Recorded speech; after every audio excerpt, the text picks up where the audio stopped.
Ele chegou na oficina com roupas sujas e pediu para consertar o carro em troca de comida. Todos riram, chamaram de maluco até ele colocar as mãos no motor e mostrar quem realmente era. O sol batia forte no asfalto quando Arthur se aproximou da oficina Veloce Motors. Suas roupas estavam sujas, os cabelos desalinhados e o cheiro de quem dormiu na rua grudava nele como uma marca invisível. Mas seus olhos, apesar de cansados, tinham um brilho diferente, um brilho que ninguém ali sabia reconhecer.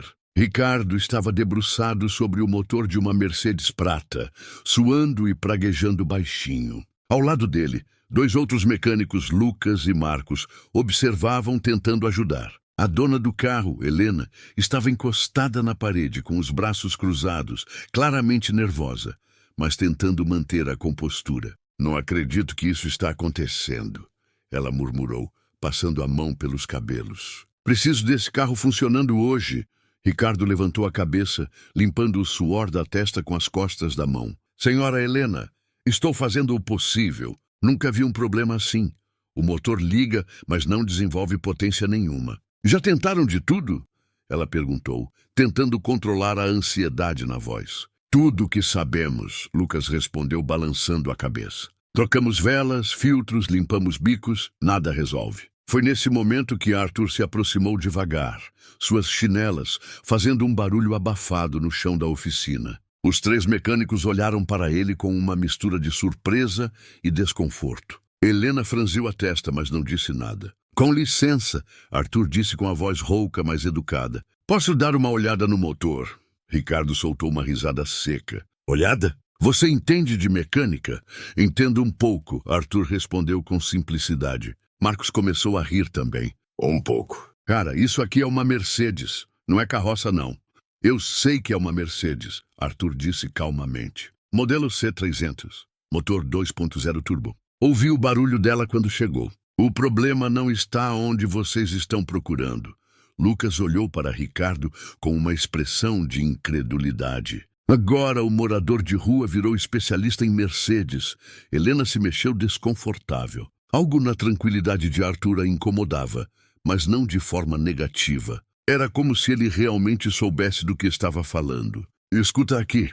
Ricardo se levantou, limpando as mãos no pano. Não sei de onde você saiu, mas aqui é uma oficina profissional. A gente não precisa de ajuda de gente como eu. Arthur completou sem mágoa na voz. Não foi isso que eu quis dizer. Ricardo mentiu, claramente constrangido. Foi sim. Marcos não teve o mesmo pudor. Cara, você está precisando é de um banho, não de mexer em carro de rico.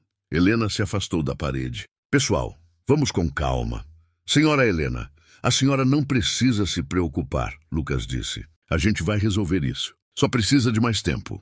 Arthur observou o motor aberto, seus olhos percorrendo cada componente com uma precisão que nenhum deles notou. Posso fazer um teste só para confirmar uma suspeita? Ricardo, sentindo o olhar de Helena sobre ele, hesitou. A pressão para resolver o problema da Mercedes era imensa, mas a ideia de deixar um mendigo tocar num carro de luxo era absurda. Seu orgulho profissional era uma barreira tão intransponível quanto o problema eletrônico que os desafiava. Ele olhou para as mãos de Arthur encardidas, com as unhas em luto permanente de graxa e terra, e imaginou-as tocando os componentes imaculados do motor alemão. Era uma profanação. Foi Helena quem quebrou o impasse. Sua voz, firme mas contida, cortou a tensão. Deixem ele tentar. O que temos a perder além do nosso tempo, que já estamos perdendo? Ela não estava convencida, longe disso. Mas havia algo na postura daquele homem. Uma quietude que contrastava violentamente com a agitação frustrada dos mecânicos. Era uma calma que nascia não da ignorância, mas de um conhecimento profundo. Vendo a oportunidade de criar conteúdo para suas redes sociais, Marcos sacou o celular, um sorriso mal contido no rosto. Boa ideia, dona Helena. Vou gravar essa pérola, o mendigo mecânico. Vai ser um sucesso garantido, hein, Rick? Ele já visualizava os comentários, os emojis de risada, a viralização barata. Arthur, indiferente ao deboche como se estivesse protegido por uma redoma de vidro, nem sequer olhou para a câmera. Sua atenção estava toda no problema, no quebra-cabeça silencioso que emanava do capô aberto. Com uma calma desconcertante, ele caminhou até a oficina vizinha.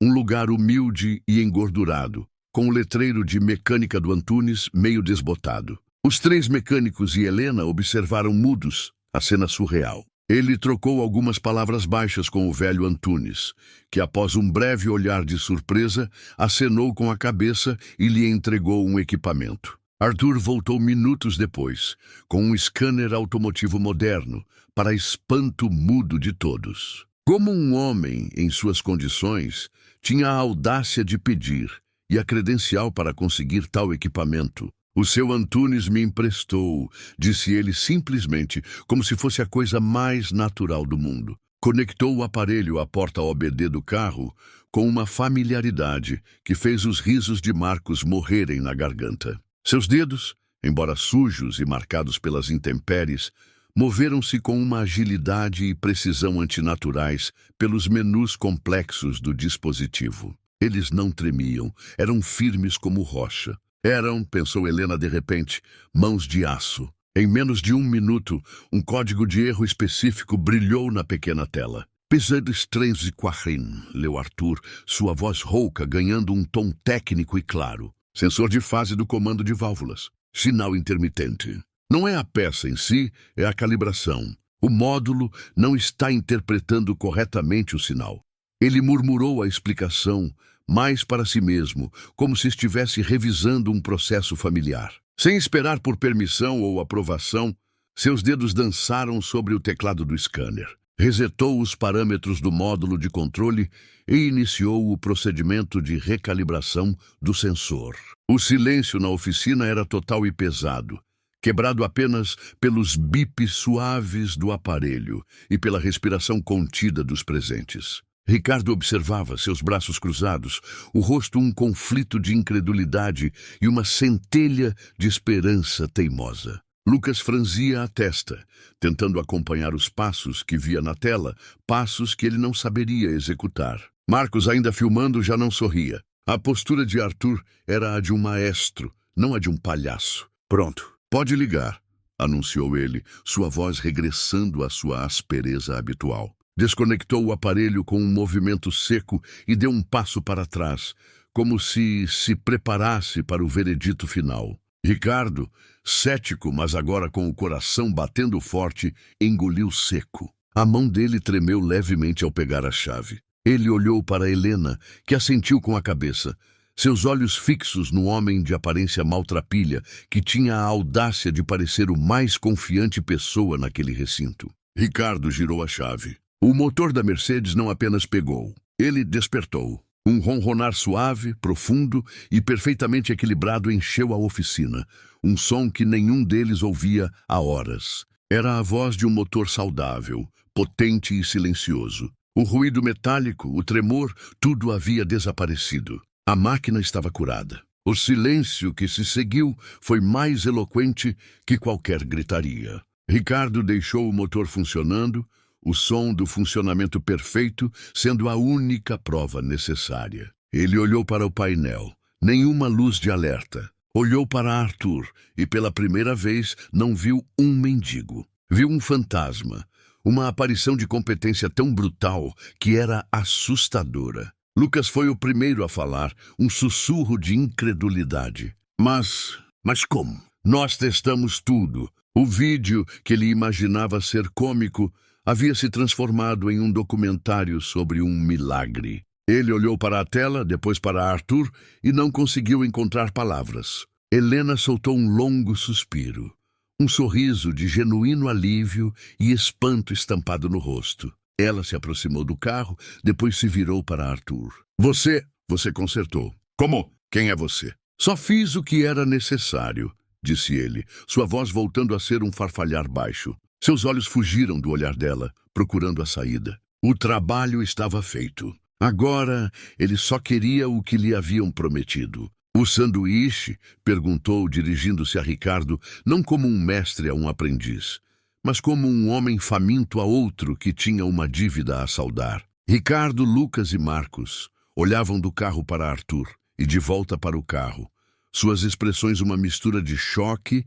admiração e uma ponta de vergonha. A fumaça do escapamento, agora limpa e inodora, parecia desenhar um ponto final absurdo naquela cena. Helena, após dar uma volta no quarteirão e confirmar que o carro estava impecável, sem um único soluço ou hesitação, estacionou suavemente na frente da oficina. Seus saltos ecoaram no cimento ao descer. Ela se aproximou do homem que havia resolvido em minutos um quebra-cabeça de um dia inteiro. Seu olhar já não era de desconfiança, mas de pura e simples incredulidade. Eu não sei como agradecer, disse ela, a voz um pouco trêmula, abrindo a bolsa com movimentos quase automáticos. Por favor, aceite isso. Ela estendeu uma quantia generosa em dinheiro, várias notas que representavam uma fração do que economizaria com o conserto em uma concessionária oficial. Ricardo, envergonhado pelo próprio ceticismo inicial, pigarreou e se adiantou, puxando a própria carteira. Ela tem razão, meu velho. Fez um serviço de mestre. Deixe-me pelo menos pagar a mão de obra. Ele ofereceu uma nota de valor menor, mas o gesto era genuíno. Arthur, no entanto, balançou a cabeça com uma firmeza que os desarmou. Seus olhos, que momentos antes ardiam com o foco de um cirurgião, agora estavam baços e cansados, fixos no pacote de pão integral com queijo que Lucas trouxera de dentro do escritório. O combinado era um sanduíche, disse ele com uma simplicidade que soava quase ofensiva no mundo regido pelo dinheiro. Só um sanduíche, nada mais. Mas você merece muito mais, argumentou Helena, ainda com as notas estendidas no ar, como se o dinheiro tivesse perdido seu valor simbólico. O combinado era um sanduíche, repetiu Arthur, sua voz firme, mas sem hostilidade. Era um fato, um acordo. Ele não estava ali para renegociar contratos. Estava ali para comer. Finalmente, Ricardo entendeu. Com um gesto de resignação, pegou o lanche das mãos de Lucas e o entregou a Arthur. Aqui. Como prometido, ele não se afastou, não se escondeu. Ficou ali, no centro da oficina, sob o olhar estupefato de 4 pessoas, e começou a comer. Não devorou a comida como um faminto, mas com uma lentidão deliberada, metódica, saboreando cada mordida como se fosse a primeira e a última. A fome nele era antiga, um companheiro constante, e ele a controlava com a mesma precisão com que diagnosticara o sensor de fase. Enquanto mastigava, Helena não conseguiu conter a curiosidade que queimava dentro dela. O mistério daquele homem era mais intrigante que qualquer problema mecânico. Qual o seu nome? Perguntou, suavizando a voz. Ele engoliou. Arthur. E onde você aprendeu tudo isso? Onde você trabalhou? Seus olhos se perderam por um segundo no motor da Mercedes, agora adormecido e perfeito. Eu sempre trabalhei com carros, respondeu a voz surrada. Era uma resposta verdadeira, mas ao mesmo tempo uma muralha. Não havia detalhes, não havia história, apenas uma afirmação vaga que encerrava o assunto. As respostas eram evasivas, curtas, como se cada sílaba extra fosse um risco, uma pista que poderia levar a um passado que ele teimosamente mantinha trancado a 7 chaves. Ele terminou o sanduíche, limpou as migalhas da barba com as costas da mão e olhou para o bebedouro. Lucas, percebendo, pegou rapidamente um copo descartável, encheu e entregou. Arthur bebeu a água toda de um só gole, um ato de necessidade pura. Obrigado, disse ele, dirigindo-se ao grupo, mas sem olhar diretamente para ninguém. O agradecimento soou formal, final. Sem mais cerimônias, ele se virou e começou a caminhar em direção à saída. Seus passos eram lentos, arrastados, um contraste gritante com a energia focada que ele emanara minutos antes. Ele passou pela Mercedes e sua mão, quase involuntariamente, esticou-se e tocou suavemente o capô, como um cavaleiro acariciando o dorso de seu cavalo após uma batalha vencida. Foi um gesto íntimo, quase um segredo, que nenhum dos outros pareceu notar. E então ele saiu. Cruzou o limiar da oficina e mergulhou na luz crua da tarde, diminuindo até se tornar apenas uma silhueta contra o asfalto quente. E depois, nada. Dentro da Veloci Motors, o silêncio voltou a reinar. O ar ainda cheirava a gasolina e óleo, mas também há algo novo, perplexidade. Ricardo foi o primeiro a se mover. Ele caminhou até a porta e olhou para a rua vazia, balançando a cabeça. Quem diabos era aquele cara? Ele nem sequer usou as ferramentas direito. Foi direto ao ponto, como se soubesse. O vídeo ainda estava rodando. Ele tinha capturado tudo. A abordagem inicial, o ceticismo, o milagre. Ele pressionou parar. Aquele não era um vídeo para zoar um mendigo. Era algo totalmente diferente. Helena permaneceu imóvel, os olhos fixos na rua onde Arthur desaparecera. Ela sentira algo, uma estranha conexão na maneira como ele se movia em torno do carro, uma autoridade silenciosa que não combinava com suas roupas esfarrapadas e sua condição. Ele não é apenas um mecânico, disse mais para si mesma do que para os outros. É outra coisa. Ele se instalara na Veloz Motors como uma presença fantasma, tão palpável quanto as ferramentas nas paredes. E cada um deles, naquele momento, carregava para casa uma pergunta sem resposta e a imagem inapagável daquelas mãos sábias e sujas que, em minutos, reescreveram tudo o que eles pensavam saber. A vida, porém, seguia seu ritmo frenético. Numa tarde quente, a oficina estava novamente sob pressão. Uma imponente BMW preta ocupava o elevador, e o clima era ainda mais tenso que o do dia da Mercedes. O proprietário, Dr. Fábio, um advogado renomado e de pouca paciência, andava de um lado para o outro, furioso. Isso é um absurdo. Meu filho está com febre alta, preciso levá-lo ao hospital. Sua esposa, Carolina, segurava o pequeno Léo no colo, tentando acalmar o choro febril do menino. Ricardo suava profusamente, pressionado pelo tempo e pela presença intimidante do cliente. Ele já havia verificado o óleo, as velas, o sistema de ignição. Nada parecia fora do lugar, mas o motor falhava, perdia potência e emitia um ronco rouco e doentio. Lucas, ao seu lado, tentava ajudar, mas sua expressão era de completa perplexidade. Chefe, o scanner não aponta nenhum código de erro. Está tudo limpo, disse, mostrando a tela do equipamento para Ricardo, que apenas revirou os olhos. Um carro desse não pode simplesmente parar de funcionar sem dar uma pista, Lucas. Tem que ter algo que a gente não está vendo. A voz de Ricardo era um misto de raiva e desespero. Ele sabia que a reputação da oficina, ainda abalada pelo episódio da Mercedes, que um mendigo consertou em segundos, estava em jogo novamente. Marcos, por sua vez, parecia mais interessado em evitar o olhar furioso do doutor Fábio do que em efetivamente ajudar, ficando na periferia, manuseando uma chave aleatória como se fosse um talismã. Do outro lado da rua, escondido pela sombra de uma árvore, Arthur observava a cena. Algo o puxava de volta para aquele lugar. Talvez a sensação de ser útil novamente, de tocar um motor e sentir-se vivo. Ele podia ver o desespero nos gestos de Ricardo e a frustração dos outros mecânicos. O som irregular do motor da BMW chegava até ele, um diagnóstico claro para seus ouvidos experientes. Cada falha, cada soluço do propulsor era uma palavra em um idioma que só ele parecia dominar fluentemente. Era um problema de combustão, mas não nas velas. Algo mais profundo, mais sutil. Ele sabia que não deveria se aproximar, que seria recebido com a mesma desconfiança, mas o choro da criança o atingiu como um soco no estômago. Não era apenas um som, era um fantasma. Era o eco de outro choro, de outra febre, de um tempo em que ele também era um pai desesperado, com recursos e um carro potente à disposição, mas impotente diante de forças maiores. A imagem de sua própria filha, pálida e debilitada, sobrepôs-se por um instante à da criança nos braços da mãe. A dor foi tão física que ele precisou se apoiar no tronco áspero da árvore. O Dr. Fábio gritou com Ricardo, sua voz cortando o ar abafado da oficina. Não tenho mais tempo para a incompetência de vocês. Vou chamar o guincho e levar para a concessionária. Arthur viu a resignação no rosto de Ricardo,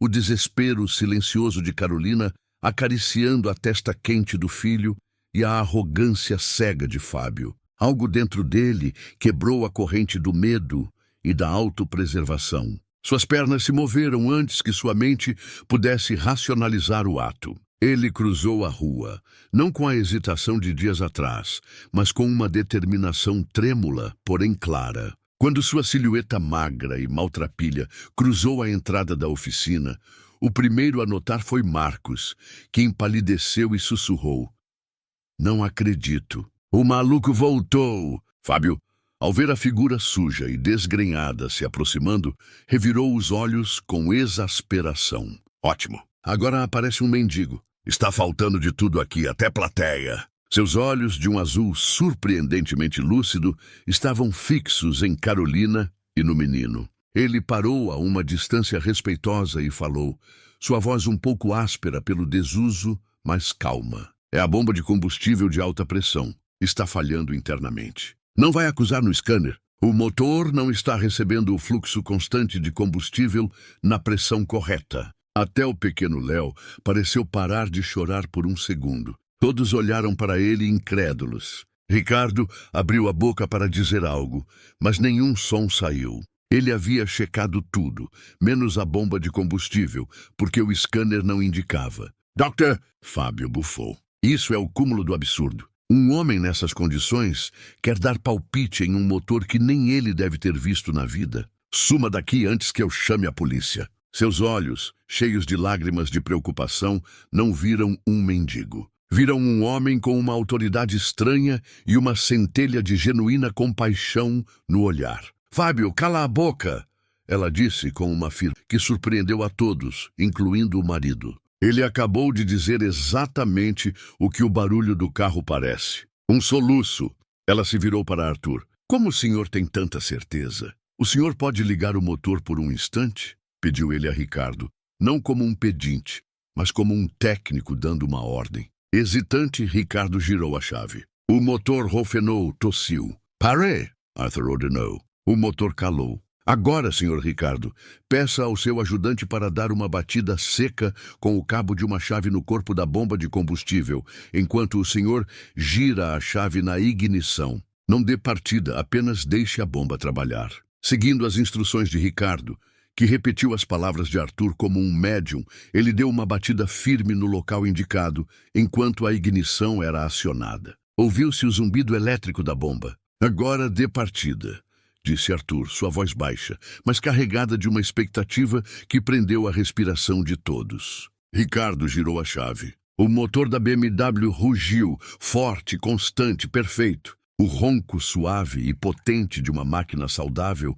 encheu a oficina, anulando por um momento toda a atenção. O espelho retrovisor da oficina refletiu a cena, a boca aberta de Doutor. Fábio, os olhos arregalados de Marcos, o suspiro aliviado e profundo de Carolina, que apertou o filho contra o peito, e o olhar de absoluta incredulidade de Ricardo fixo em Arthur. O homem das ruas, porém, não comemorou. Ele apenas assentiu lentamente, como se o resultado fosse inevitável. O problema estava diagnosticado. O remédio aplicado. Sua função ali havia terminado. Ele já estava se virando para ir embora, para voltar à sua invisibilidade, quando a voz de Ricardo, carregada de uma nova emoção, o chamou. "Espera, por favor." Memórias dolorosas de sua própria filha, de corridas desesperadas para o hospital, vieram à tona com a força de um soco no estômago. Ele podia quase sentir o cheiro do interior do seu carro de competição, adaptado para levar a pequena Clara às pressas para mais uma sessão de quimioterapia. O ronco do motor, um contraponto ansioso ao seu silêncio aterrorizado. Incapaz de ser um mero espectador, ele atravessou a rua. Cada passo, um esforço contra um peso invisível, preparando-se para a humilhação que certamente viria. "Com licença!"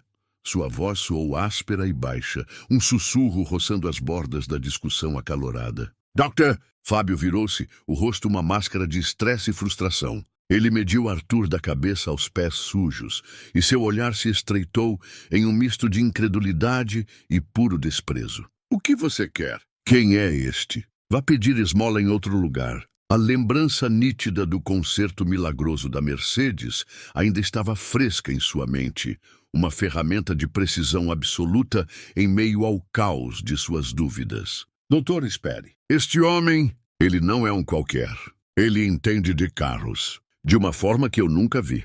Ele: você quer que eu confie o meu carro, a vida do meu filho, a este homem? Você enlouqueceu, Ricardo. Está desesperado ao ponto de acreditar em mágica? Ela viu a calma estranha que emanava dele, uma autoridade silenciosa que contrastava brutalmente com sua aparência. Seus olhos, embora sombrios, não eram os de um embriagado ou de um louco, eram de alguém que havia visto o abismo e de alguma forma ainda estava ali, de pé. Fábio, por favor, ela implorou, a voz trêmula, mas firme. Olha para o Léo. Ele não pode esperar por um guincho, por um mecânico que não vem. Não temos opção. Deixe-o tentar. O que temos a perder, além de minutos que já estamos perdendo? Sua atenção já havia migrado completamente para a máquina enferma. Aproximou-se da BMW, evitando o contato visual, e colocou a mão sobre o capô ainda quente. Sua palma,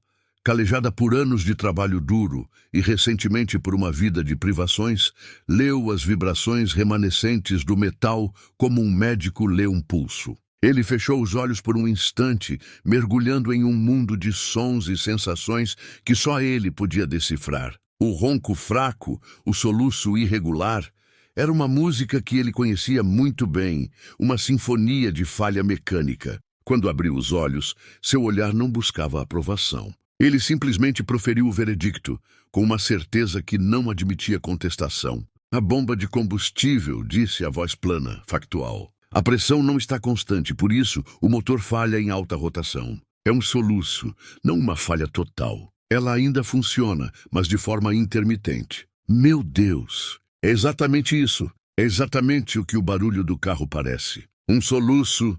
Ela se virou para Arthur, um novo tipo de temor em seus olhos, não mais o temor da desgraça, mas o temor diante do inexplicável. Como o senhor tem tanta certeza? A pergunta era mais profunda do que ela podia imaginar. Como ele tinha tanta certeza? Era como perguntar a um peixe como ele nada. A resposta estava em milhares de horas, sob o capô de carros rugindo, no cheio de gasolina e óleo, que era seu perfume por décadas, na necessidade aguçada de ouvir o que os outros apenas escutavam. Ele não respondeu. Em vez disso, dirigiu-se a Ricardo.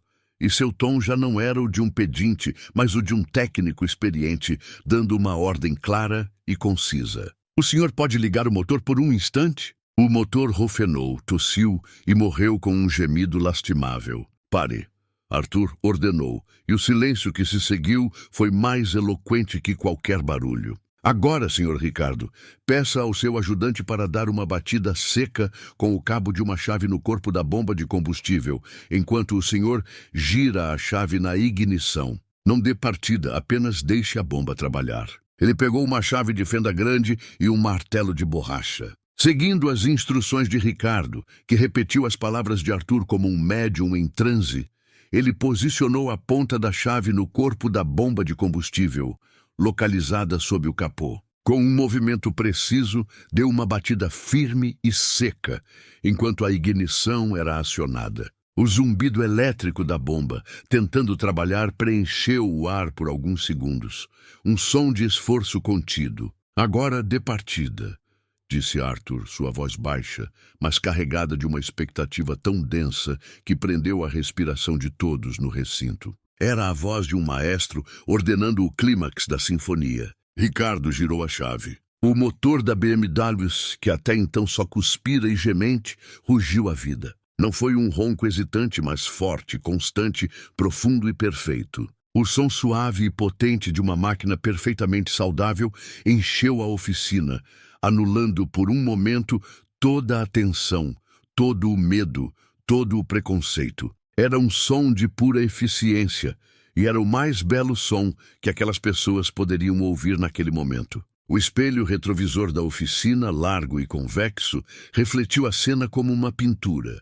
A boca aberta e oblonga de Dr. Fábio, sua arrogância dissolvida em puro choque, os olhos arregalados de Marcos, que segurava a chave de fenda como um objeto sagrado, o suspiro aliviado e profundo de Carolina, que apertou o filho adormecido contra o peito, uma lágrima solitária rolando por sua face, e o olhar de absoluta incredulidade de Ricardo fixo em Arthur, um olhar que mesclava admiração, gratidão e uma ponta de vergonha por suas dúvidas iniciais. O homem das ruas, porém, não comemorou. Não houve um sorriso de satisfação, nem um gesto de vitória. Ele apenas assentiu lentamente, com uma solenidade cansada, como se aquele resultado fosse inevitável, apenas a confirmação de um fato já conhecido. O problema estava diagnosticado. O remédio aplicado. Sua função ali havia terminado. Ele já estava se virando,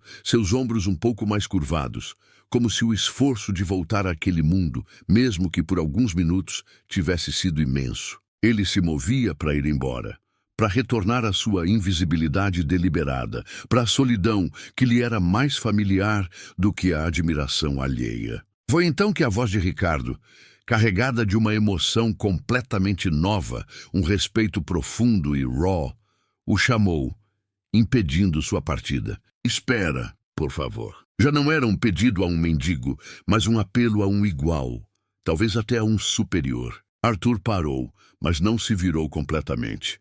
Apenas inclinou a cabeça levemente, oferecendo um perfil à espera do que viria a seguir. O ronco constante do motor da BMW, agora, era a trilha sonora daquele momento suspenso, um testemunho mudo do extraordinário que acabara de acontecer no lugar mais comum do mundo. O ronco do motor se dissipou na avenida, deixando para trás apenas o zumbido distante da cidade e o eco do extraordinário. Arthur permaneceu de costas para os três mecânicos. Sua figura magra e desgastada parecia uma miragem prestes a se dissolver no asfalto quente. A recusa do dinheiro e a aceitação silenciosa do cartão não foram atos de orgulho, mas de uma economia de esforço emocional. Ele não tinha espaço para gratidões ou vínculos. Carregá-los exigia um peso que seus ombros já não suportavam. Ricardo foi o primeiro a quebrar o feitiço. Suas mãos, calejadas por anos de óleo e ferrugem, se abriram e fecharam, impotentes. A vergonha que sentira ao duvidar do homem agora se transformava em uma admiração quase reverencial. Como? A palavra saiu como um sopro, mais para si mesmo do que para os outros. Arthur se virou lentamente. Seus olhos, que momentos antes brilhavam com a fria precisão de um cirurgião, estavam novamente opacos, velados pela névoa familiar do distanciamento. O som. O motor não morria de forma limpa. Havia uma falha ritmada, um soluço antes do último suspiro. Só pode ser combustível. Pressão insuficiente. Explicou com a simplicidade monótona de quem recita um fato óbvio, esvaziando toda a magia do feito. Marcos, que ainda segurava a câmera do celular como um artefato alienígena, baixou o aparelho lentamente. O deboche que planejara havia se evaporado, substituído por um fascínio cru. Eu gravei tudo, confessou sua voz um tom acima de um sussurro. Foi incrível. Ninguém vai acreditar. Arthur não reagiu à informação. Seu olhar perdeu-se em algum ponto entre as ferramentas penduradas na parede, mas não as via. Ele via a estrada molhada daquela noite, o reflexo dos faróis no asfalto escorregadio, o grito de pneu que precedeu o silêncio eterno. A mão direita, a famosa mão de aço, que outrora comandava um volante de rally com precisão milimétrica, tremeu levemente. Ele a cerrou com força, os nós dos dedos ficando brancos, sufocando o tremor que vinha de dentro, não da fadiga muscular, mas da memória. Você precisa de um lugar para ficar? A pergunta de Ricardo foi hesitante, um fio de voz tentando costurar um abismo social imenso. Um banho quente, uma refeição decente. A oferta, embora bem intencionada, era um contrato. Implicava conversa, perguntas, a exposição de uma ferida que ele mantinha coberta com os trapos do anonimato. Só um sanduíche, como da última vez. Sua voz era áspera, a corda vocal não acostumada a tanto uso. Lucas, o mais jovem, disparou em direção à geladeira improvisada deles, movido por um impulso de reparação. Voltou não com um simples sanduíche de presunto, mas com uma montanha de pão, queijo, presunto, alface e tomate, enrolada em guardanapos de papel. Estendeu a oferenda com ambas as mãos, como se estivesse fazendo uma libação a uma divindade caprichosa. Arthur aceitou o pacote com um aceno de cabeça breve, quase imperceptível. Seus dedos, sujos de graxa, tocaram os de Lucas por uma fração de segundo. O contraste era chocante. A pele jovem e limpa contra a pele ressecada e impregnada pela vida nas ruas. Sem outra palavra, ele se virou e começou a caminhar em direção à saída. Seu passo arrastado e pesado, cada movimento um fardo. Os três mecânicos ficaram parados, observando a figura solitária se afastar, diminuindo até se tornar apenas mais um ponto indistinto na calçada. A oficina, outrora um reino de certezas metálicas e problemas com soluções manuais, parecia de repente um lugar menor, mais trivial.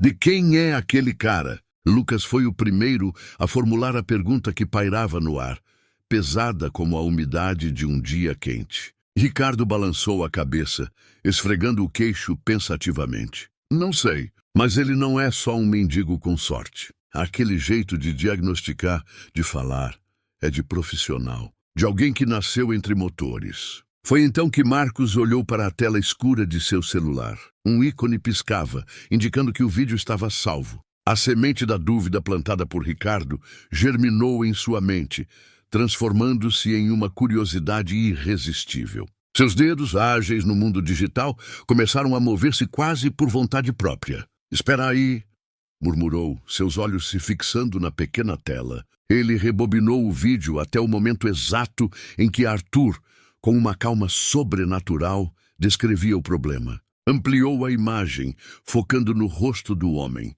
na intensidade de sua expressão concentrada. "Ele é familiar, de algum jeito." "Todo mendigo parece familiar, Marcos." "É a mente pregando peças", disse Ricardo, tentando racionalizar o inexplicável. Não é isso." A insistência de Marcos era nova. Ele não estava mais buscando likes ou views fáceis.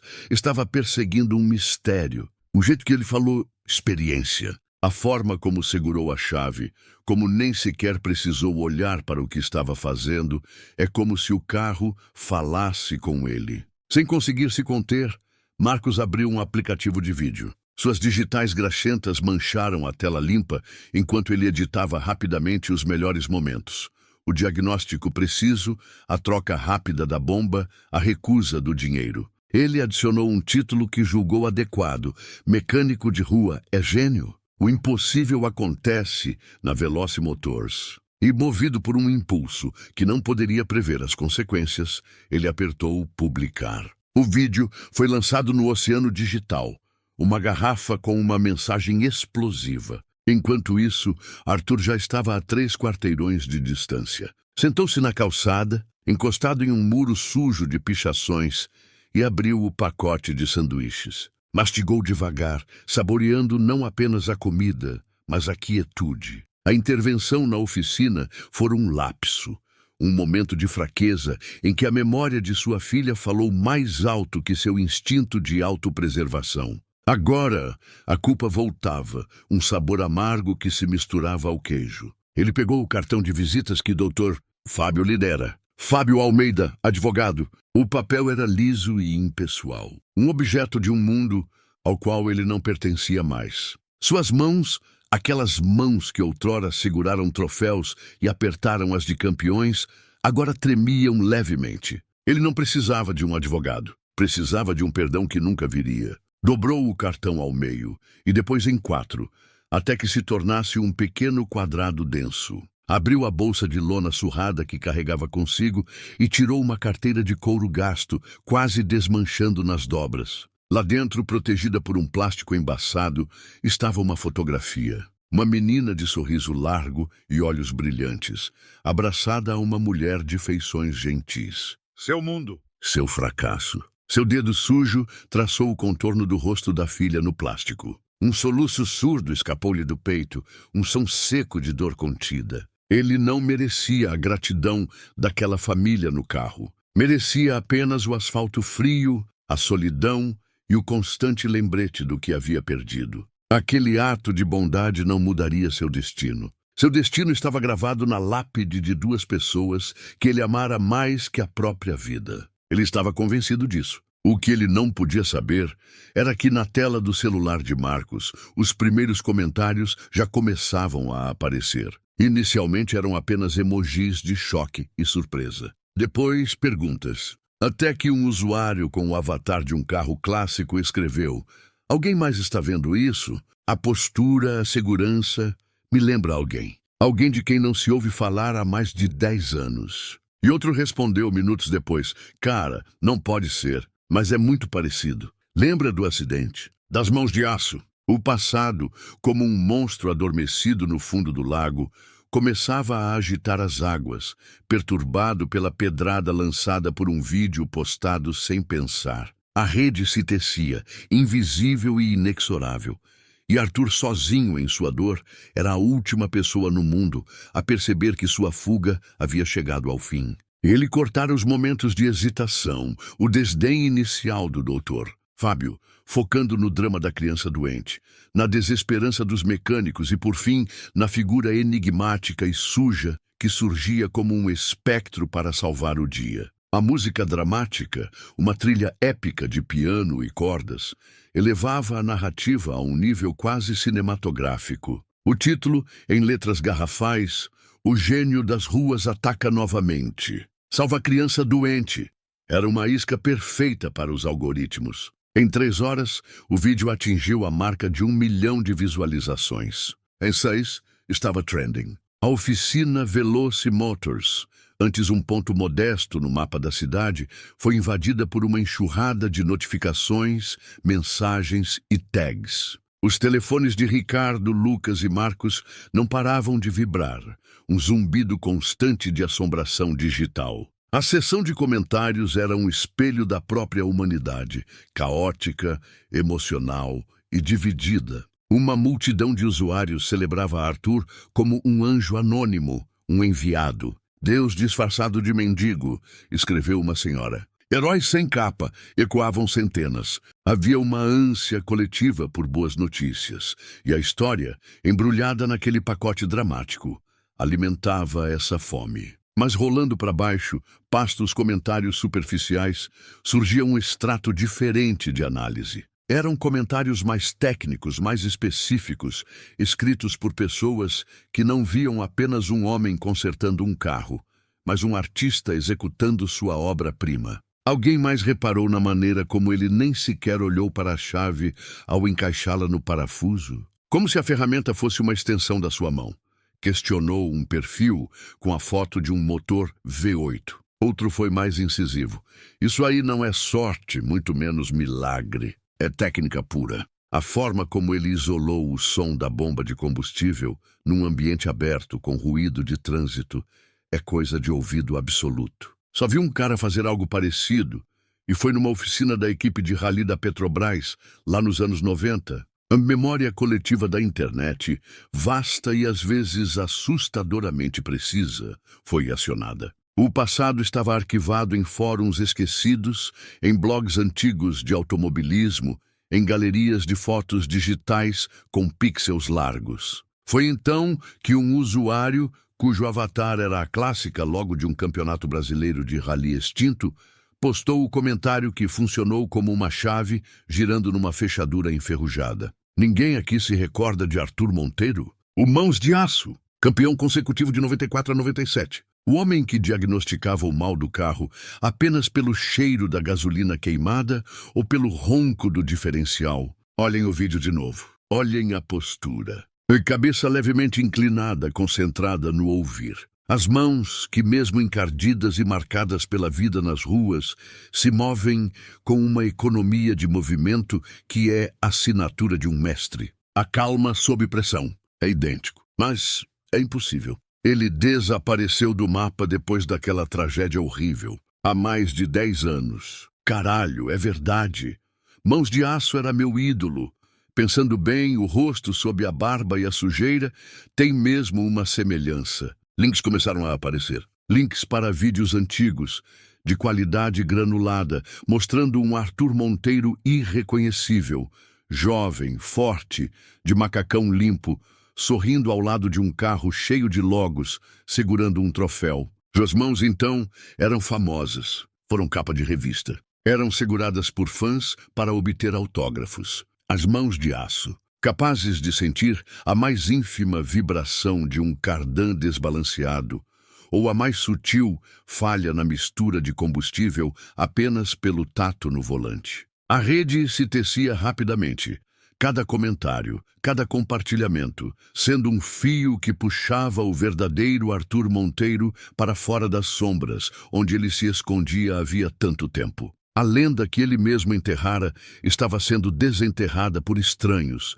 diante das telas de seus celulares, movidos por uma curiosidade irresistível e pela nostalgia de um tempo que para muitos já era história antiga. Enquanto isso, o homem que era o centro daquela tempestade digital não tinha a menor ideia. Arthur estava a quilômetros dali, sentado à beira de um rio poluído que cortava a cidade, mastigando o último pedaço de um pão que ganhara numa padaria. Seu mundo era tangível, fome no estômago, o frio que começava a cair, o peso da fotografia na carteira. Seu universo de dor era pequeno, solitário e silencioso. Ele não ouvia o ruído ensurdecedor da sua fama renascendo. O passado, aquele monstro que ele alimentava com álcool e culpa todos os dias, estava sendo libertado de sua jaula por mãos alheias e marchava em sua direção. E Arthur, absorto em seu sofrimento, era o único que não ouvia os passos cada vez mais próximos.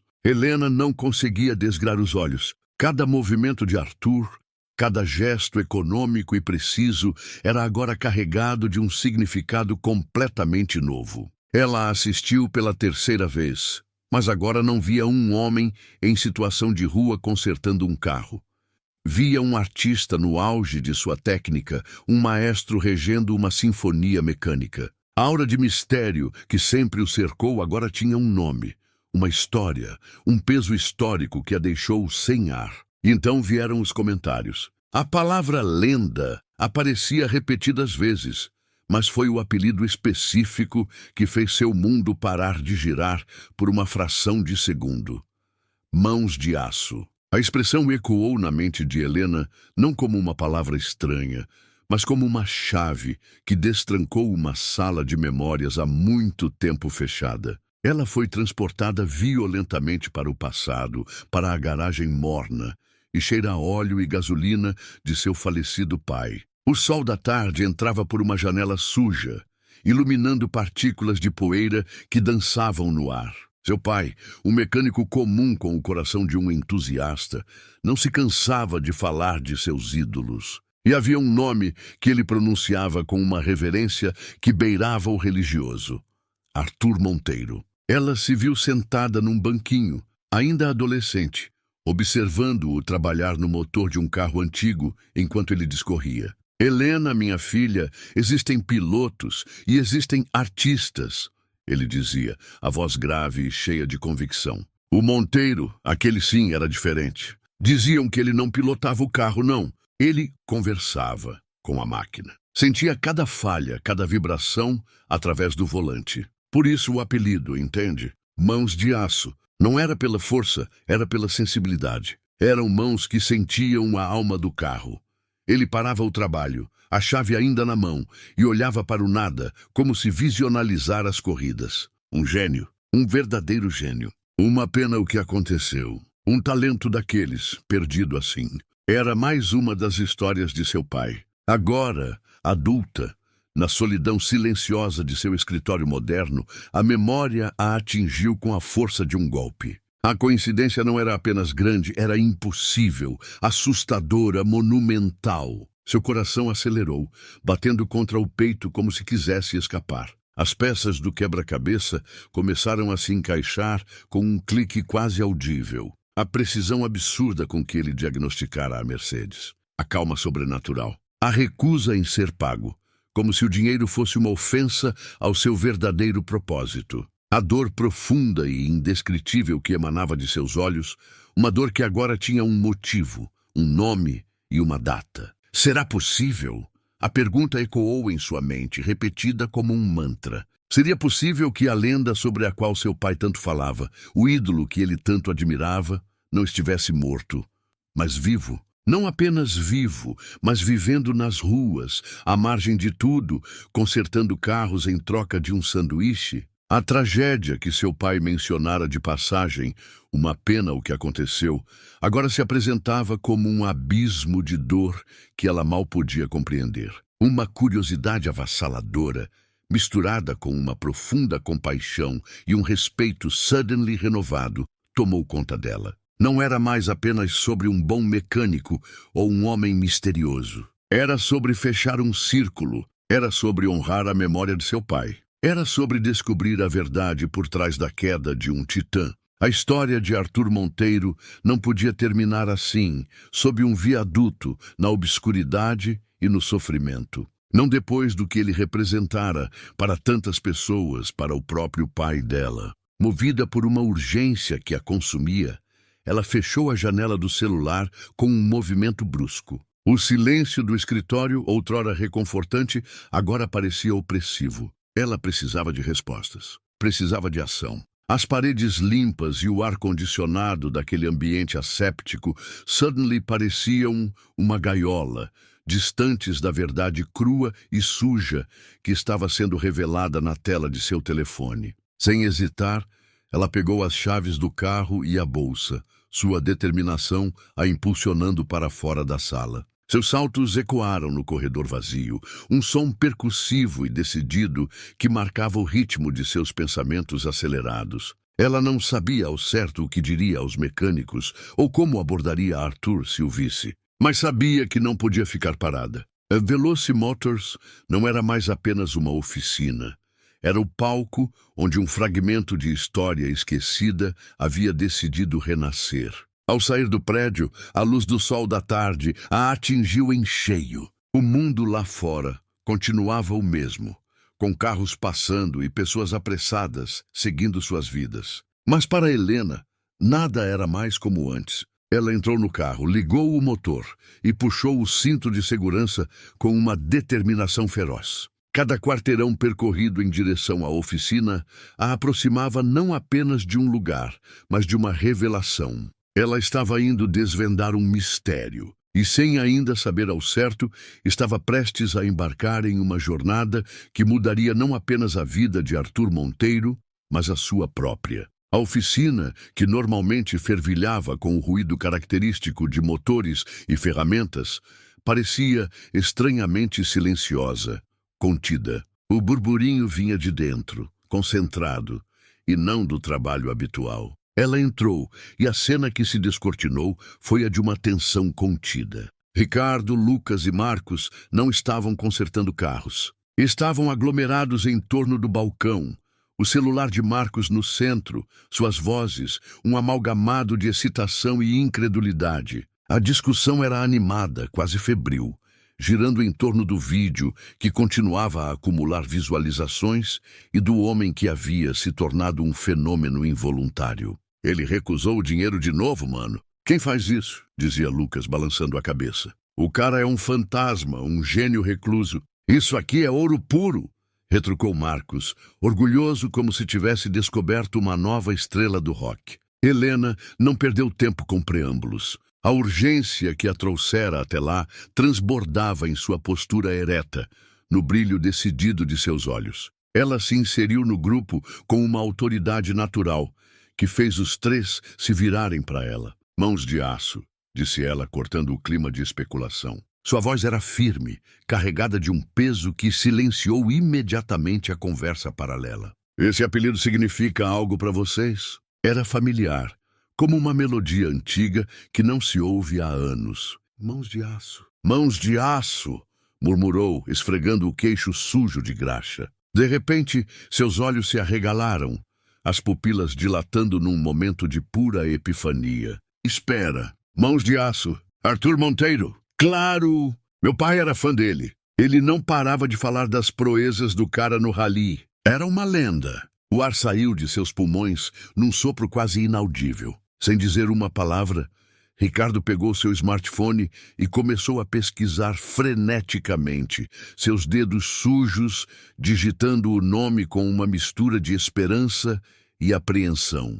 Lucas e Marcos se aproximaram, formando um semicírculo apertado em torno da pequena tela, seu anterior ânimo giving way to a solemn curiosity. Helena observava, seu coração batendo forte contra as costelas, cada segundo de carregamento uma eternidade. Então, a tela preencheu-se com os resultados. Primeiro, as imagens. Fotos de um homem mais jovem, vibrante, com o rosto mais cheio e o cabelo espesso e escuro, cortado com precisão. Ele estava em cima de um pódio, erguendo um troféu enorme para uma multidão em delírio, um sorriso largo e despreocupado estampado no rosto. Em outra, ele usava um macacão de corrida, apoiado em um carro coberto de lama, os olhos protegidos por óculos escuros, mas a postura era de um rei cansado, mas vitorioso. Eram os olhos, porém, que prenderam o olhar de Helena. Mesmo através da lente do tempo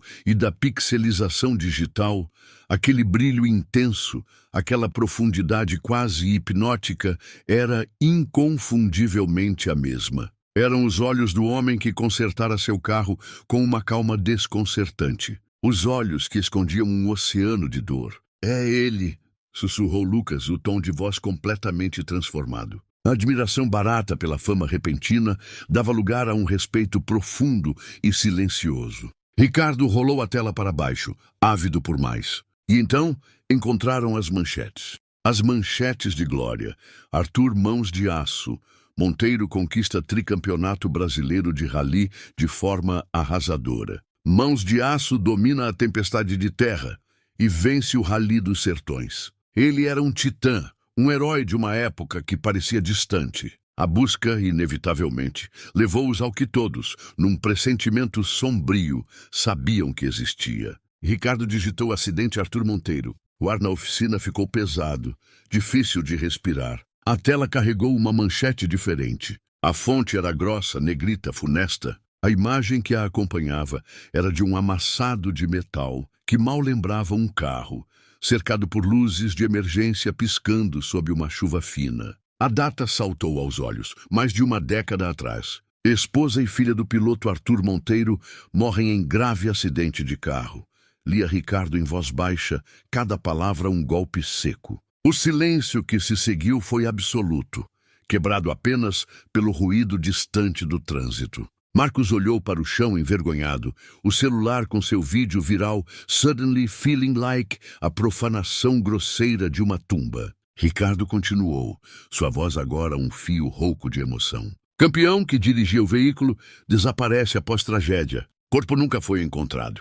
Polícia suspeita de afogamento. O morador de rua de olhos perdidos, o mecânico genial que recusava pagamento, era Arthur Monteiro. A lenda perdida não tinha se afogado. Ele havia escolhido um afogamento mais lento e doloroso. Viver todos os dias submerso no remorso, na culpa insuportável de ter sobrevivido, carregando o fardo de ser o condutor no acidente que ceifou as duas pessoas que mais amava no mundo. A genialidade com motores não era um dom, era um fantasma, a única coisa que restara do homem que ele fora.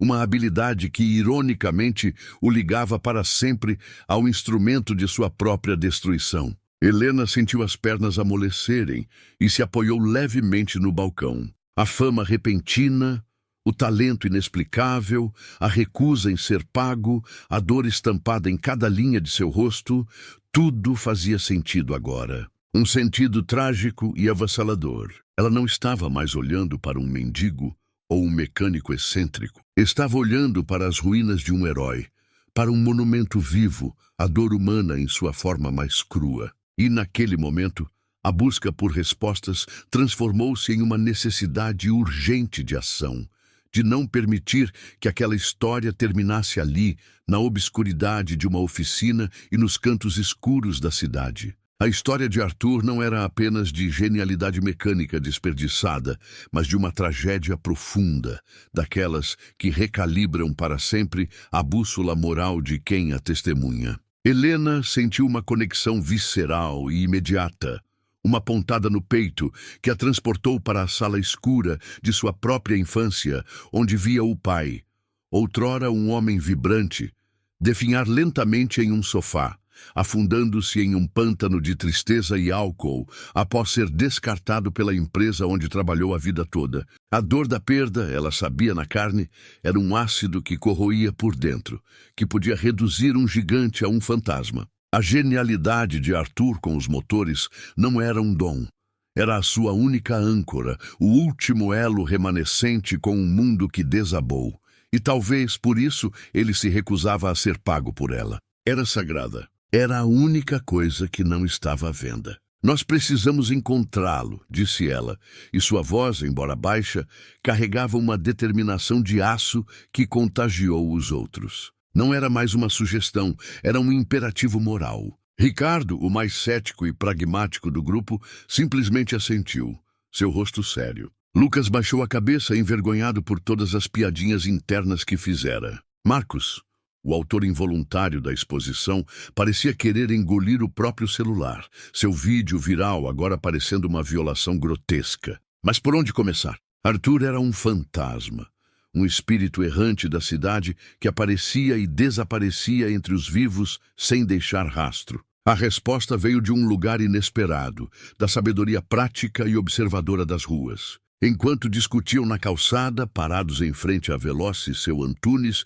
o dono da antiga oficina de funilaria vizinha, um homem de pele curtida pelo sol e pelas graxas de 50 anos de trabalho, ouviu um pedaço da conversa. Aproximou-se, limpando as mãos em um trapo sujo. "Estão procurando o profeta dos motores, é?" perguntou, com um respeito involuntário no apelido que inventou na hora. "Às vezes eu vejo ele. De tarde, quando a sombra fica comprida, ele fica lá para debaixo do viaduto da Avenida Central, perto dos Pilares do Leste. Não incomoda ninguém, só fica quieto." Seguindo-a, os quatro adentraram um mundo que seus trajetos urbanos normais diligentemente evitavam. O viaduto da Avenida Central era uma fronteira invisível. Sob a imensa estrutura de concreto, um ecossistema à parte pulsava com uma vida resignada e difícil. O ar era pesado, um melange azedo de mofo, urina velha, fumaça de fogueira improvisada e uma desolação tão palpável que quase dava para tocar. Eles caminharam por um corredor de barracas feitas de lonas rasgadas, caixas de papelão e pedaços de madeira, evitando o contato visual direto, sentindo o peso de seus olhares curiosos e receosos. O barulho da cidade, dos carros que passavam sobre suas cabeças, era como um rugido distante e indiferente, a trilha sonora da exclusão daquela gente. Foi Lucas quem o viu primeiro. "Lá!" sussurrou, apontando para um canto mais escuro, afastado do movimento principal do local. Lá estava ele, encolhido contra a parede fria de concreto, alheio a tudo ao seu redor.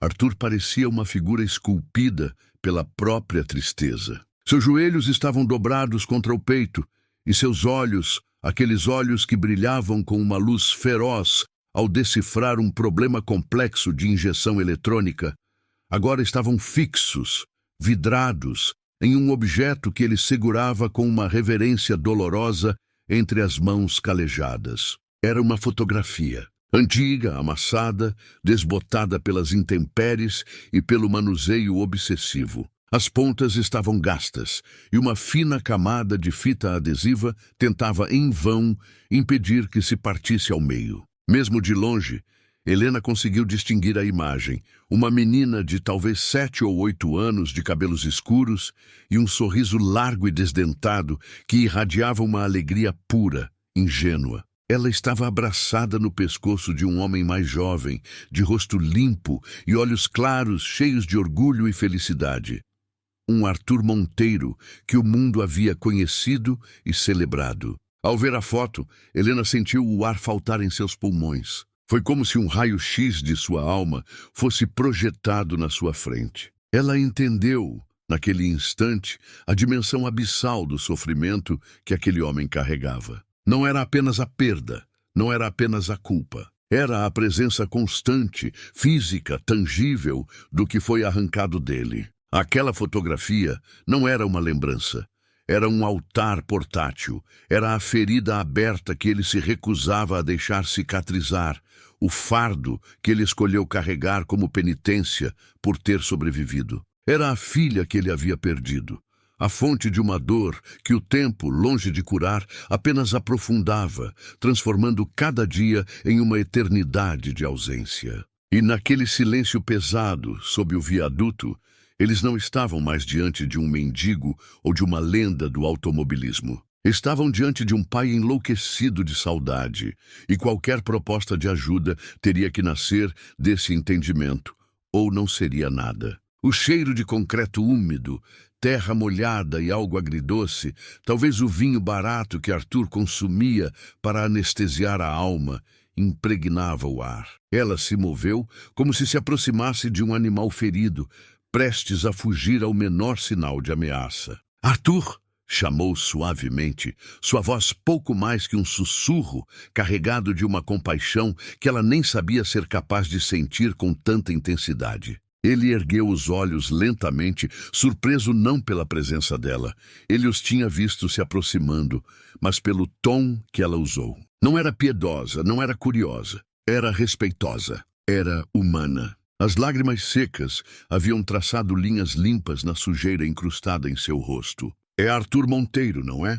O Mãos de Aço." Aquelas 3 palavras, mãos de aço, foram o golpe que faltava para demolir a frágil barragem que continha seu mar de dor. Ao ouvi-las, Arthur desmoronou. Seu corpo, outrora tão firme, ao segurar uma chave de boca, tremeu violentamente. Um som gutural de agonia pura escapou de sua garganta antes que as lágrimas reprimidas por mais de uma década viessem em uma torrente incontrolável. Ele não chorava, ele se esvaziava. "Foi minha culpa." A voz dele era um rasgo, um sussurro rouco e quebrado entre os soluços que lhe sacudiam o corpo. Ele apertou a foto contra o peito, como se pudesse absorver a menina de volta para dentro de si. Eu estava dirigindo. Era uma curva simples, uma curva que eu já tinha feito 1000 vezes. Mas eu estava cansado, distraído. Um erro, apenas um erro estúpido. Ele fechou os olhos com força, revivendo o instante do impacto, o ruído de metal retorcendo, o silêncio assustador que se seguiu. Eles me chamaram de herói por ter sobrevivido. Não entendiam. Sobreviver foi a minha punição.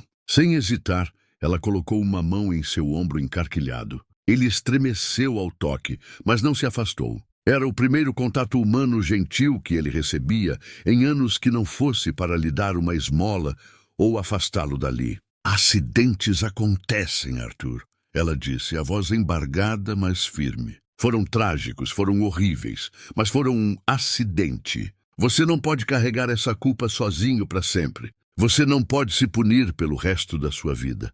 Suas palavras soavam fracas diante da monumentalidade de sua dor, mas eram necessárias. Era um fio de lucidez puxado para fora daquele abismo. Naquele momento, Ricardo, Lucas e Marcos, que haviam observado a cena a uma distância respeitosa, se aproximaram. Formaram um semicírculo around dele, não como uma armadilha, mas como um bastião. Eles não viam mais um mendigo, um homem sujo e amargurado. Viam a lenda que seus pais tinham admirado, o gênio da mecânica que haviam testemunhado e, acima de tudo, um homem dilacerado por uma perda inimaginável. A reverência no olhar deles era palpável. Ricardo, como o mais velho, foi o primeiro a falar, sua voz grave ecoando com uma seriedade incomum. "Queremos te ajudar, Arthur. De verdade."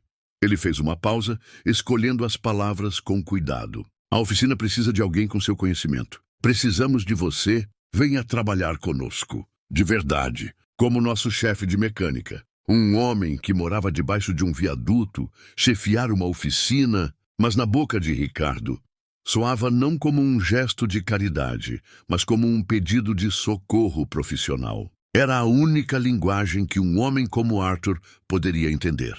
A do reconhecimento de seu valor. Helena completou a oferta, seu olhar fixo no dele, que agora olhava para ela através do véu de lágrimas. "E eu te ajudo com um lugar para morar. Algo simples, mas seu. E tratamento, Arthur. Ajuda para lidar com tudo isso. Uma chance de recomeçar. De verdade." Sua expressão era de um ceticismo profundo, uma descrença arraigada de que algo bom pudesse ainda lhe acontecer. Então, sua mão trêmula baixou-se novamente. Seus dedos calejados, as famosas mãos de aço, acariciaram a fotografia amassada, traçando o contorno do sorriso desdentado de sua filha. A memória veio não do acidente, mas de um domingo qualquer na garagem de casa. Ela, sentada em um banquinho, observando-o consertar a bicicleta de uma amiguinha. Papai, ela tinha dito, sua vozinha cheia de admiração absoluta, você pode consertar qualquer coisa. Era a verdade mais pura que ele já conhecera, vista através dos olhos de quem o amava incondicionalmente. Seus olhos ainda úmidos ergueram-se para encontrar os de Helena. A dor ainda estava lá, esculpida em cada linha de seu rosto. Mas algo mais começava a lutar por espaço. Uma centelha de luz no fundo do poço.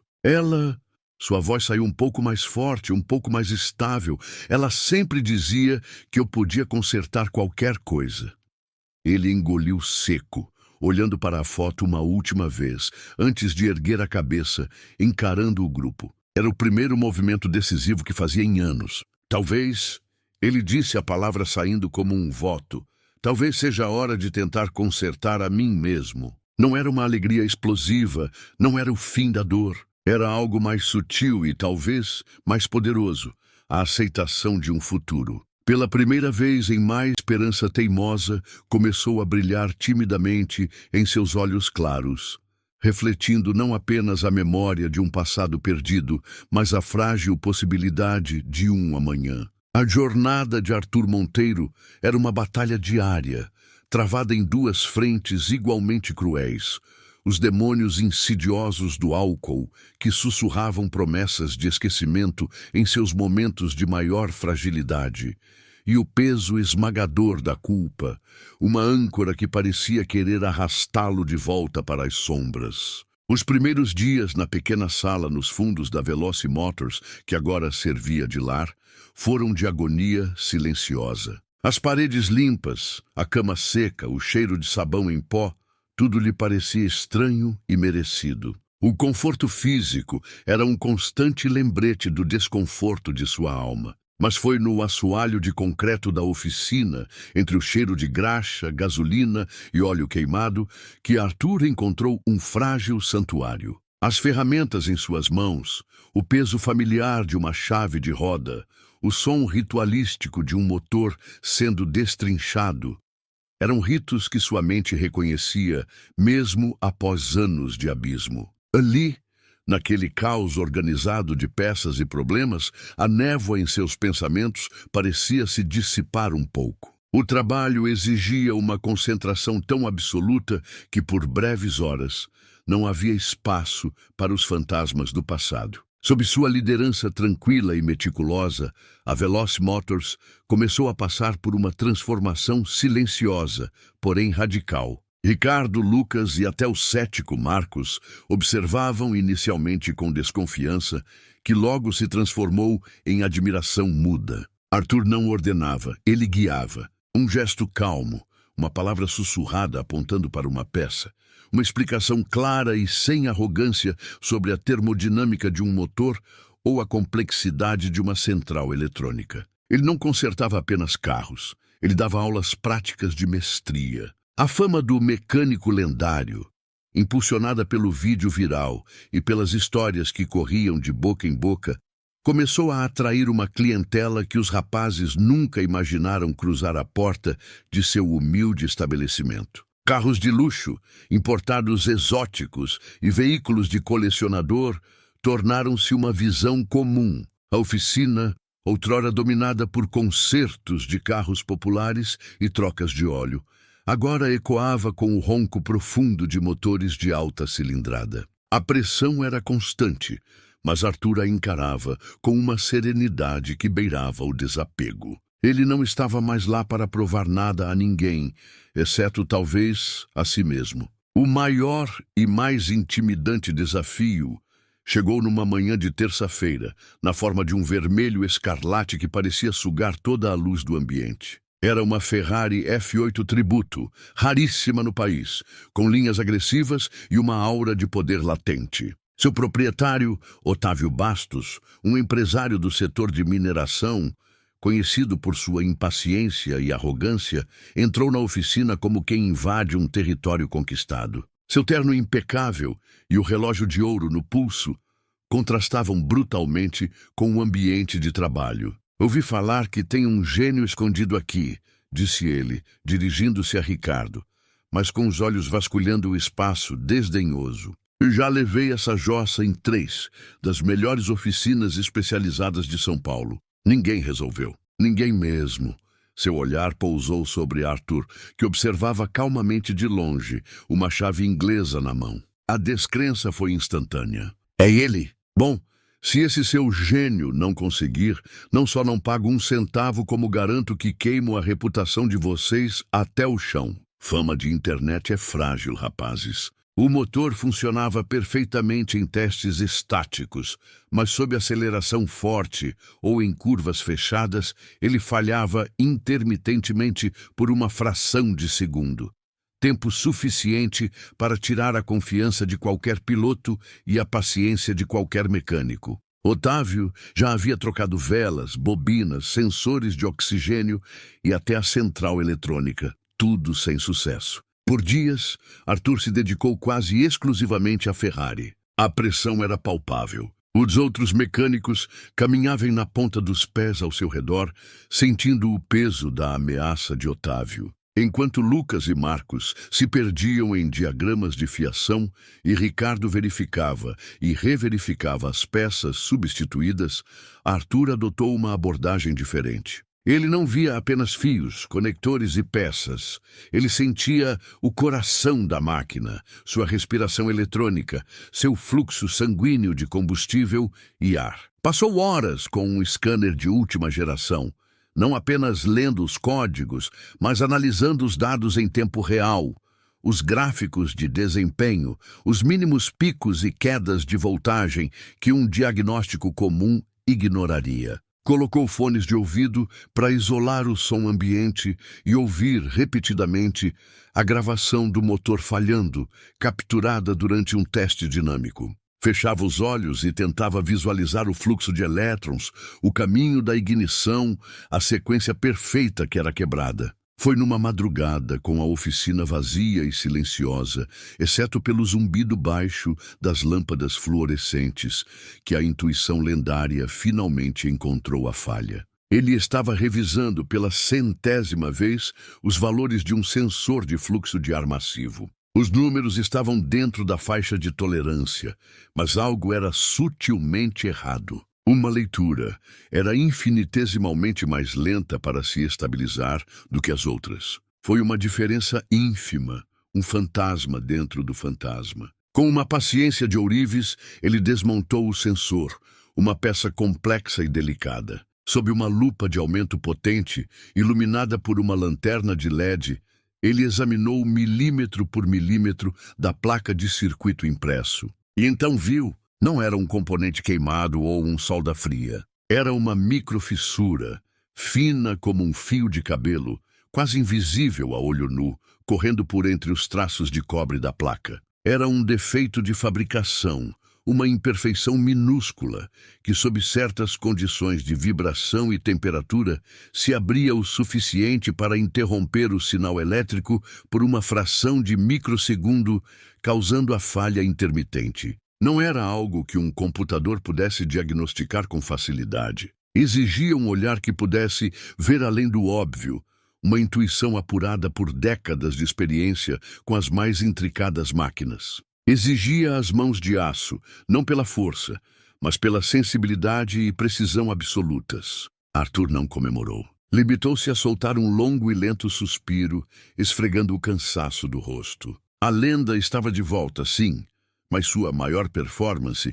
a redenção não perante o mundo, mas perante o próprio espelho, ainda estava por vir. O verdadeiro teste não era consertar a Ferrari, mas enfrentar o olhar de Otávio Bastos e, mais importante, o silêncio dentro de si mesmo que perguntava se ele ainda era capaz de ser o homem que sua filha acreditava que ele era. Otávio ficou sem palavras. Uma peça foi trocada e a Ferrari voltou à vida, mais potente do que nunca. Completamente humilhado e impressionado, o empresário não apenas pediu desculpas públicas na frente de todos, como também fez questão de pagar a Arthur uma quantia exorbitante que ele prontamente destinou a um fundo para seu futuro projeto. O incidente com a Ferrari foi a gota d'água. A história, impulsionada pelos vídeos de Marcos e pelo testemunho de clientes poderosos como Helena, doutor, Fábio e agora senhor Otávio, saltou da internet para a mídia tradicional. Equipes de reportagem cercaram a Veloci Motors, querendo a história exclusiva do campeão renascido das cinzas. O homem que se escondeu do mundo por 15 anos estava agora sob os holofotes, não como uma figura trágica, mas como um símbolo de superação. A redenção de Arthur não era mais privada. Ela se tornara pública, inspirando milhares de pessoas em todo o país. A lenda não estava apenas consertando carros, estava consertando a esperança. A primeira entrevista foi a mais difícil. Arthur usava uma camisa limpa doada por Ricardo, que lhe ficava larga nos ombros. As lâmpadas quentes dos refletores o cegavam, e ele sentia o suor frio escorrer pelas costas. A repórter, uma mulher jovem de voz suave, fez a pergunta que todos queriam fazer. O que o senhor diria para alguém que, como o senhor já esteve, acredita que não há mais saída? Ele via a estrada escura daquela noite, o brilho dos faróis no asfalto molhado. Um silêncio pesado pairou no ar. Lucas, nos bastidores, quase gritou para cortar o som, mas Helena o segurou pelo braço. Eu diria...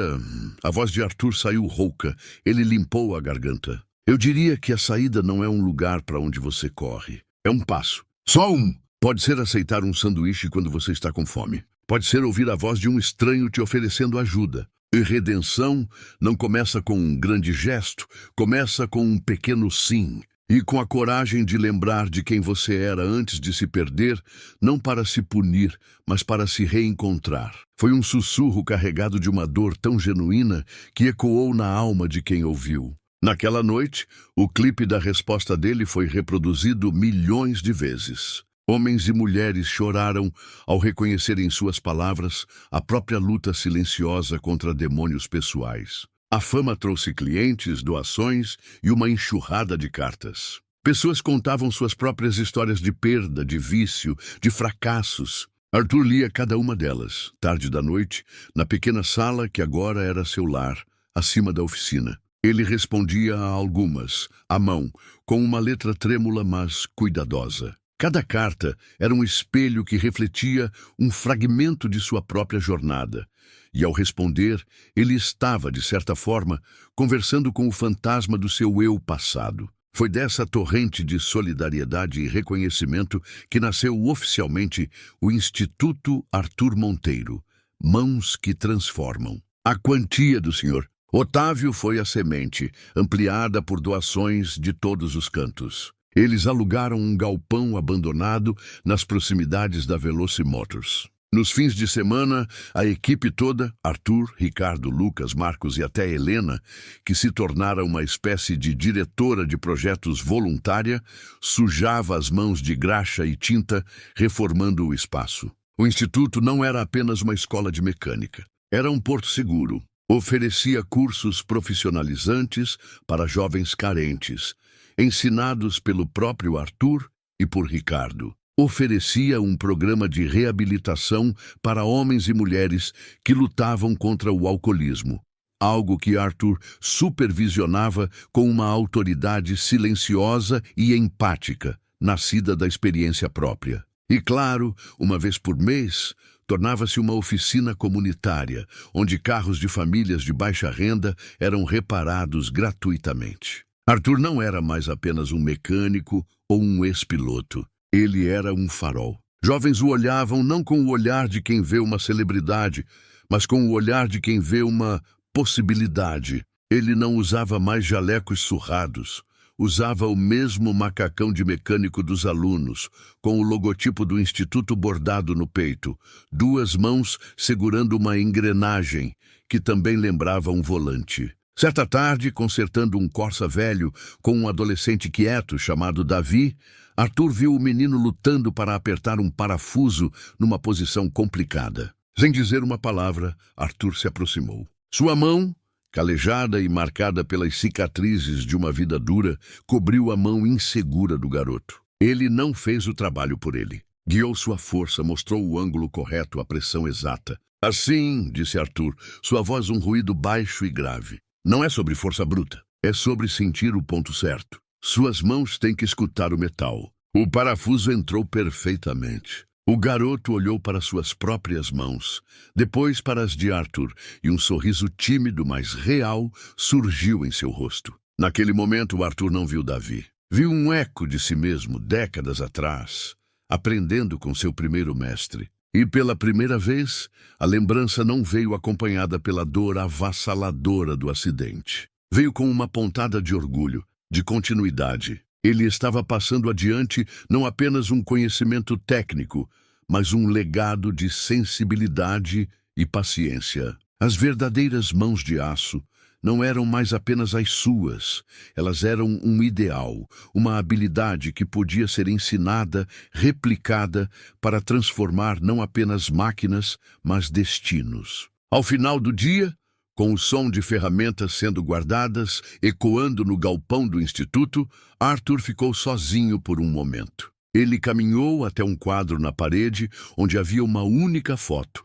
Ele, muito mais jovem, de macacão de corrida, com o braço em volta dos ombros de uma mulher de sorriso radiante e uma menina pequena nos braços. Ele não chorou. Colocou a ponta dos dedos sobre o vidro que protegia a imagem desbotada. "Estou tentando, Maria", sussurrou para o silêncio do galpão. "Estou tentando fazer valer a pena." Mas sua maior vitória não estava nas manchetes dos jornais ou no concerto de carros de luxo. Estava no sorriso de um garoto que aprendia um ofício, na carta de um ex-alcoólatra, agradecendo por uma segunda chance, no ronco suave de um Corsa velho que voltara a funcionar. A redenção ele finalmente entendia. Não era um destino a ser alcançado, mas um caminho a ser percorrido, um carro a ser consertado de cada vez. Amparado por Helena, Ricardo e sua nova família, ele decidiu usar aquela plataforma para um bem maior. Ele deu entrevistas, não para falar de seu passado glorioso nas pistas, mas para falar sobre perda, alcoolismo e a importância de segundas chances. Sua voz, rouca pelo tempo e pelo álcool, mas firme em sua nova convicção, ressoava com uma honestidade crua que cativava e comovia. Ele não se colocava como herói, mas como um sobrevivente, um homem que havia tropeçado feio e que, aos trancos e barrancos, estava aprendendo a se levantar. A resposta do público foi imensa, um verdadeiro rio de solidariedade. Doações começaram a chegar de todo o Brasil, de valores simbólicos enviados por aposentados até contribuições substanciais de empresários tocados por sua história. Com o apoio financeiro de seus antigos clientes abastados e dessa corrente do bem do público, o sonho de Arthur começou a tomar forma. Ele não queria um monumento para seu ego, mas um farol prático de esperança. Um ano depois, no lugar de um terreno baldio que cheirava a abandono, erguia-se o Instituto Arthur Monteiro, Mãos que Transformam. O prédio, reformado e funcional, não era um palácio de vidro, mas uma estrutura sólida e acolhedora. O local abrigava uma oficina-escola de primeiro time, com ferramentas dignas de uma equipe de F1, que oferecia cursos de mecânica para jovens carentes. Num anexo, funcionava um centro de reabilitação para dependentes químicos, com grupos de apoio e acompanhamento psicológico. E na frente, uma grande baía de serviços prestava reparos gratuitos para a comunidade de baixa renda da região. No dia da inauguração, sob um sol que parecia abençoar o evento, Arthur olhou para a multidão que se aglomerava. Ex-clientes, curiosos, jornalistas, mas principalmente rostos anônimos cheios de expectativa. Ele viu mães segurando as mãos de filhos adolescentes com olhos vidrados nos carros, homens de meia idade com a marca da luta contra o vício no rosto, famílias inteiras aguardando com fé o conserto de seu único bem, o carro que os levava ao trabalho. E ele soube, naquele instante, que havia encontrado seu verdadeiro pódio. Seu propósito não era mais vencer corridas, mas sim dar a partida para que outras pessoas pudessem vencer na vida. Os primeiros meses foram um turbilhão de aprendizados que iam muito além da mecânica. Arthur, acostumado ao silêncio solitário da rua e ao zumbido concentrado da oficina, teve que aprender a lidar com pessoas, suas histórias complexas e suas fragilidades. Ele descobriu que sua maior ferramenta não era mais a chave dinamométrica, mas a escuta. Ouvia os relatos de dor dos homens em reabilitação, acenava com a cabeça e compartilha, quando perguntado, um fragmento de sua própria batalha. Aquele "eu também já estive aí" valia mais que qualquer sermão. Na oficina-escola, seu talento florescia de uma nova maneira. Ele não era um professor convencional. Suas aulas eram práticas, cheias de analogias estranhas que, no final, faziam um sentido perfeito. "Esse motor está cantando desafinado, Davi. Tem que afinar o carburador como se fosse um violão", dizia para um dos alunos mais tímidos. O garoto, que antes sequer sabia segurar uma chave de fenda, era agora seu pupilo mais dedicado. Certa tarde, um Corsa 98, todo enferrujado e com o motor fazendo um barulho terrível, entrou na baía de serviços gratuitos. Era o carro de Dona Marta, uma senhora que dependia do veículo para vender salgados no centro da cidade. O problema era complexo, um misto de falta de compressão e um problema elétrico fantasma. Os alunos se revezaram, mas não conseguiam diagnosticar o cerne da questão. Arthur observou de longe, vendo a frustração do grupo. Ele se aproximou calmamente. "Desmonta tudo de novo", ordenou suavemente. Os alunos olharam para ele, desanimados. "Mas já fizemos isso, seu Arthur. Não encontramos nada. Lembrem-se, não é sobre força bruta, é sobre sentir o ponto certo. Suas mãos têm que escutar o metal." Desta vez, ele não as manuseou com a pressa de quem quer terminar. Ele passou os dedos sobre a superfície, fechou os olhos e focou na textura, na precisão do componente. Foi então que sentiu. Uma das válvulas tinha uma mínima, quase imperceptível, deformação na haste, algo que nenhum olhar apressado seria capaz de detectar. "Achei!" ele exclamou, seu rosto se iluminando com a descoberta. "É essa aqui. Ela não está fechando direito." "Isso mesmo. Agora troca e vamos ver o baile." Na hora da partida, o Corsa roncou suave e uniformemente, como se tivesse voltado no tempo. Dona Marta chorou de alegria, abraçando todos os alunos. Davi finalmente conseguira. O parafuso entrara perfeitamente.